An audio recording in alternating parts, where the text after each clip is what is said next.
निराधार अनुदान योजना व दिव्यांग पेन्शन योजनेच्या सर्व लाभार्थ्यांसाठी अतिशय महत्त्वपूर्ण अपडेट असणार आहे।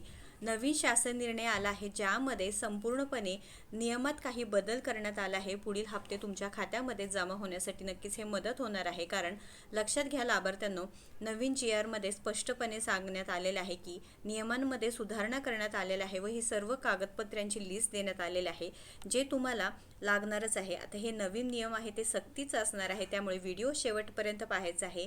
चॅनलवरती नवीन आहे, अजूनही योजनात्राला सबस्क्राईब केलं नसेल तर नक्कीच आपल्याला सबस्क्राईब करून घ्यायचं आहे।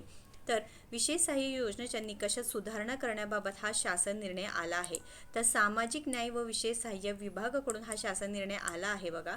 यासाठी प्रस्तावना सुद्धा मांडलेली आहे। तर सामाजिक न्याय आणि विशेष सहाय्य विभागाअंतर्गत राज्य पुरस्कृत संजय गांधी निराधार अनुदान योजना, श्रावणबाळ सेवा राज्य निवृत्तीवेतन योजना, केंद्र पुरस्कृत इंदिरा गांधी राष्ट्रीय वयोवृद्ध निवृत्तीवेतन योजना, विधवा निवृत्तीवेतन योजना, दिव्यांग निवृत्तीवेतन योजना, या सर्व योजना आहेत ते राबविण्यात येतात। आता यापैकी तुम्ही कोणत्याही एका योजनेचा लाभ मिळवत असाल तर नक्कीच तुमच्यासाठी हे फायद्याचा व्हिडिओ असणार आहे बघा। आता यामध्ये सांगितलेलं आहे, सदरहून योजनेतील लाभार्थ्यांना अर्थसहाय्याचे वितरण DBTद्वारे शासनाने जे काही DBTद्वारे शासनाने निर्णय घेतला आहे त्यानुसार माहे डिसेंबर 2024 पासून विशेष सहाय्य योजनेतील पात्र लाभार्थ्यांना जे काही आधार संलग्न बँक खात्यात DBT मार्फत पैसे येतात व जे निराधार योजनेचे लाभार्थी आहे त्यांच्या खात्यामध्ये 1,500 रुपये व दिव्यांग लाभार्थी आहे त्यांना 1,500 वरून 2,500 रुपये इतके मिळतात। आता विशेष इथं सांगितलेलं आहे बघा शासन निर्णयामध्ये, राज्य पुरस्कृत संजय गांधी निराधार अनुदान योजना, श्रावणबाळ सेवा राज्य निवृत्तीवेतन योजना या योजना आणि केंद्र पुरस्कृत इंदिरा गांधी राष्ट्रीय वयोवृद्ध निवृत्तीवेतन योजना, विधवा निवृत्तीवेतन योजना, दिव्यांग निवृत्तीवेतन योजना या योजनेचा लाभ घेण्यासाठी बघा महत्त्वाचं असणार आहे, शासन निर्णयातील नमूद तरतुदीमध्ये पात्रतेचे निकष, अटी व शर्ती तसेच यासाठी लागणारे आवश्यक कागदपत्रांमध्ये खालीलप्रमाणे सुधारणा करण्यात आलेल्या आहे। तर आधी तुम्ही म्हणाल की तुम्ही या योजनेचा लाभ मिळवत होता, परंतु आता बघा हा शासन निर्णय आलेला आहे 2026 मध्ये, 27 मार्च 2026 मध्ये। त्यामुळे या नियमांनुसार या नियमांमध्ये किंवा अटी शर्ती निकषांमध्ये काही बदल करून सुधारणा करण्यात आलेले स्पष्ट सांगितलेलं आहे। तर या योजनेच्या पात्रतेसाठी लागणारी माहिती आणि कागदपत्रे कोणते? अर्जदाराची माहिती व तपशील लागणार आहे, ज्यामध्ये अर्जदाराची माहितीसाठी तपशील काय असणार आहे याची लिस्ट देण्यात आलेली आहे। म्हणजे अर्जदाराचा आधार क्रमांक आहे, पूर्ण नाव असणार आहे, इंग्रजीमध्ये मराठीमध्ये, जन्मतारीख, ही सगळी अर्जदाराची माहिती लागणार आहे। अर्जदाराचा पत्ता, ज्यामध्ये जिल्हा, तालुका, गाव, पिनकोड, उपविभाग, प्रभाग शहरी, ग्रामीण, त्यानंतर योजनेविषयी माहिती, अर्जदाराची जात किंवा प्रवर्ग कोणता आहे, योजनेचा प्रवर्ग, किमान 15 वर्षापासून महाराष्ट्र राज्याचे रहिवासी असल्याचा पुरावा, कुटुंबातील व्यक्तीची संख्या, वार्षिक उत्पन्न काय, दुर्धर आजाराचा प्रकार कोणता आहे, त्यानंतर दिव्यांग असल्यास UDID कार्ड म्हणजे क्रमांक लागणार आहे, दिव्यांगाचा प्रकार कोणता आहे, दिव्यांगाची टक्केवारी काय असणार आहे हे सांगितलं आहे, बँक खात्याची तपशील लागणार आहे आणि अर्जदाराचे स्वयं घोषणापत्र लागणार आहे। आता बँक खात्याची तपशील म्हणजे काय? आधार संलग्न बँक खाते क्रमांक पडताळणी, IFSC कोड, बँकेचं नाव, बँक खातेदाराचं नाव लागणार आहे। आणि विशेष म्हणजे आता बघा, विशेष सहाय्य योजनेच्या पात्रतेसाठी खालील कागदपत्रे आवश्यक असणार आहे। आता प्रत्येक वेळेस जे निराधार योजना असू द्या, दिव्यांग बांधव असू द्या, म्हणतात की ह्या योजनांमुळे नक्की आम्हाला लाभ मिळण्यास उशीर होतो किंवा आम्हाला लाभ मिळत नाही, परंतु कागदपत्रांची भडीमार केलेला आहे। पण ही लिस्ट थोडीच आहे, तुम्ही बघू शकता। ओळखीचा पुरावा लागणार आहे, अर्जदाराचा पत्ता, अर्जदाराचा वयाचा पुरावा, म्हणजेच आता बघा अर्जदाराचे जन्म प्रमाणपत्र, शाळा सोडल्याचा दाखला सुद्धा लागणार आहे। आता बरेच अर्जदार किंवा लाभार्थी काय म्हणतील की जे आम्हाला आता जन्म प्रमाणपत्र नाही किंवा शाळा सोडल्याचा दाखला नाही, तर तुम्ही काय करू शकता, नवीन काढू शकता, किंवा शाळा सोडल्याचा दाखला असेल तर जन्म प्रमाणपत्राची गरज नसणार आहे, तुम्ही स्टॅम्प पेपरवरती सुद्धा ते नमूद करून घेऊ शकता।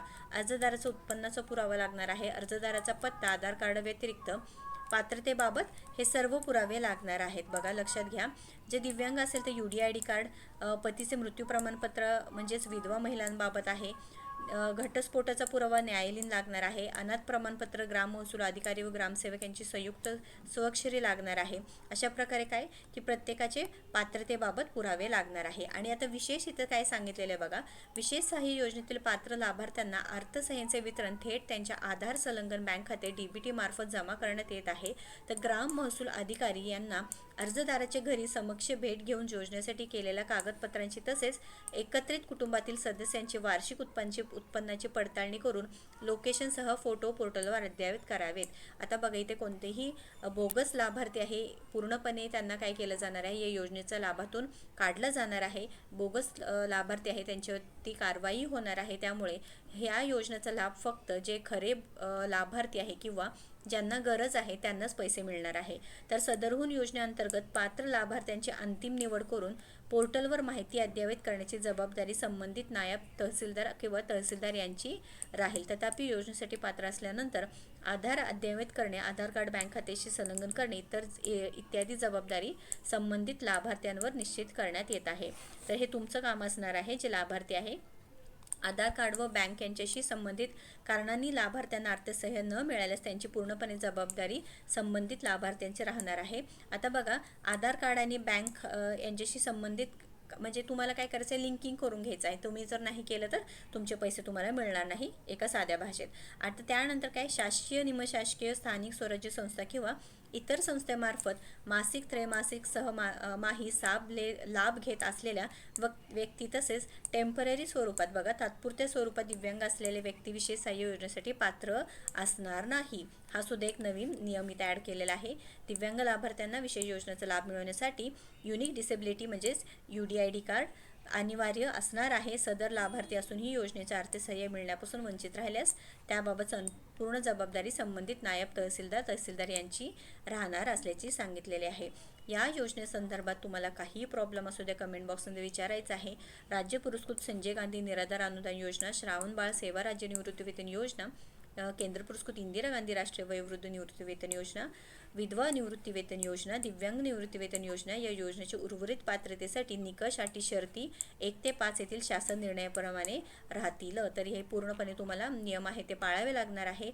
जे कागदपत्र आहे ते अत्यंत महत्त्वाचं असणार आहे. बघा आता बरेच जण म्हणतील की आमचं जन्म प्रमाणपत्र नाही, तर तुम्ही काय करू शकता, तहसीलदारांची गाठ घेऊ शकता. त्यानंतर तुम्ही एक अर्ज करू शकता किंवा त्यासाठी शाळा सोडल्याचा दाखला असेल तर उत्तम. जर तुम्हाला कोणतेही दुसरं म्हणजे जन्म प्रमाणपत्र लागणार नाही. तर हे शासन निर्णय अत्यंत महत्त्वाचा असणार आहे. जास्तीत जास्त लाभार्थ्यांना शेअर करा. कारण बघा या योजनेचा लाभासाठी तुम्हाला 1,500 रुपये मिळतं. म्हणजे कोणाला, जे निराधार योजनेचे लाभार्थी आहे व 1,500 रुपये 2,500 रुपये दिव्यांग पेन्शन योजनेच्या सर्व लाभार्थ्यांना मिळतं. महत्त्वाचा व्हिडिओ आहे. जास्तीत जास्त व्हिडिओला शेअर करा. आणि एप्रिलचा हप्ता तुमच्या खात्यामध्ये जमा झाला का नाही नक्कीच कमेंट करून सांगा. आणि अशाच महत्त्वपूर्ण अपडेटसाठी आपल्या योजना यात्रा चॅनलला फॉलो सबस्क्राईब करा. आता बघा बरेच लाभार्थी म्हणतील की आता कालच एक GR आला आहे ज्यामध्ये सांगितलं आहे की दिव्यांग लाभार्थ्यांची निधी वितरित करण्यासंदर्भात जे निधी वितरण होणार आहे त्या संदर्भात GR आलेला आहे.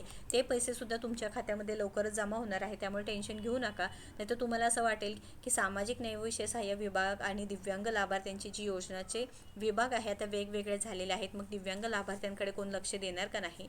तर बऱ्याच लाभार्थ्यांची UDID कार्ड नाही किंवा बोगस लाभार्थ्यांना कमी करण्याचं किंवा पूर्ण तपासणी करण्याचं काम सुरू असतं. त्यामुळे सुद्धा दिव्यांग लाभार्थ्यांच्या खात्यामध्ये पैसे आले नसणार आहे. व दिव्यांग लाभार्थ्यांच्या संदर्भात 2 ते 3 GR सुद्धा आले होते व ते अपडेटसुद्धा आपल्या चॅनलवरती आहे. नक्कीच चेक करा. आणि तुम्हाला या संदर्भात म्हणजे पैसे मिळत नसतील किंवा कागदपत्र कोणते हे समजले नसेल, आता GRची लिंक आहे ती आपल्या डिस्क्रिप्शन बॉक्समध्ये आणि आपल्या पहिला जे कमेंट असणार आहे त्याला पिन करून ठेवणार आहे. आणि आपले जे व्हॉट्सअप ग्रुप्स आहे तिथे सुद्धा शेअर करणार आहे. त्यामुळे नक्कीच आपल्या व्हॉट्सअप ग्रुपला सुद्धा जॉईन व्हा आणि व्हिडिओला शेअर करून आपल्या योजना यात्रा चॅनलला फॉलो व सबस्क्राईब करा. धन्यवाद.